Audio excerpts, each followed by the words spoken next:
Before submitting a form, we should always validate the data and make sure it's in the right shape. For example, if you have required fields, we want to make sure they're filled out. If you have email addresses, we want to make sure these are valid emails, not just random characters or numbers. If you have number fields, we want to make sure they are within a valid range. For example, we cannot have a negative value for a price or an age, right?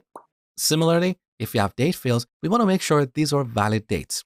So before submitting a form, we should always validate the data. Otherwise, we open ourselves to data corruption and security attacks. One of the techniques a lot of hackers use is they provide invalid values and then see if they can break anything. For example, they can enter a negative value for age, or for the first name field, they can enter a really long string with thousands of characters. So we should always validate the data to prevent security attacks and data corruption. Now, HTML5 elements come with built-in validation, so we can perform a lot of basic checks, but for anything more complex, we have to use JavaScript. Now, unfortunately, that's outside the scope of this course, but let's see how we can use the built-in validation in HTML5 elements. So I'm going to add an input of type text, and here we can apply the required attribute to make this field required. Now, required is a Boolean attribute, so we don't have to give it a value.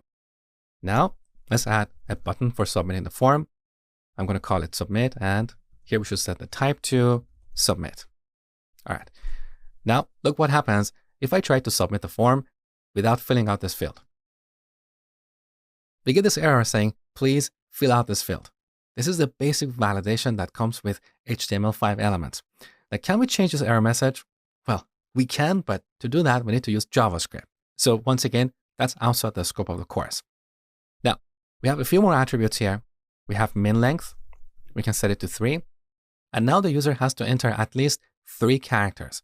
So if I type a single character and then try to submit the form, I get a different error saying, please lengthen this text to 3 characters or more. Similarly, we have another attribute, max length. We can set it to 10. So now the user can only enter a string between 3 to 10 characters. I would say as a best practice, you should always use max length. Otherwise, a malicious user can enter a really long string with thousands of characters and they can break your website. So these are examples of validations for basic text fields.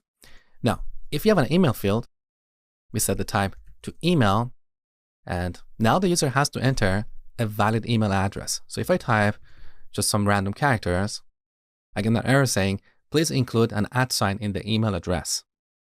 Now, similarly, if we use a date field, the user has to enter a valid date or they will get an error. Now, for numbers, we have 2 other attributes. So instead of min length and max length, we have min and max. So if we set the max to, let's say 5, now the user has to enter a value between 0 and 5. Again, as a best practice, always validate number fields, especially if you don't allow negative values, because negative values can easily cause data corruption. We don't want that, right? So this is all about data validation. Next, we're going to talk about submitting the form.